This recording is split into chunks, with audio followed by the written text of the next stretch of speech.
Okay, my next question is, how do you fix a loose board of your hardwood? Well, usually a board isn't really loose, but it's squeaking because of movement.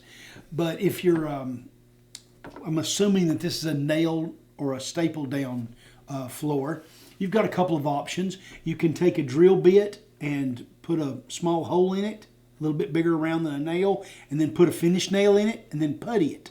That's one thing you can do. You can also, if you can get to the underneath, you can run a screw up through the subfloor into the back of the board. Just make sure that you don't use a screw that's as thick as your subfloor and the boards in your floor.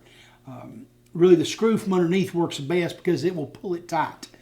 The nail in the front is a little bit harder to do. You know, even using a punch, it's hard to get it to pull down tight.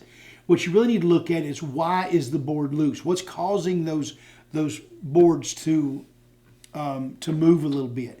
Usually, it's because you've introduced moisture in the wet months or at some point, and they've swelled and they've loosened all the nails. So when the moisture is gone or is removed, it allows movement, and you can usually tell there's movement when you get squeaks in your floor. Anytime you have a squeak, that's from movement. So yeah, try to run the screws up from underneath. If you got a drop ceiling or a crawl space, you can do that. That's the best way to do that.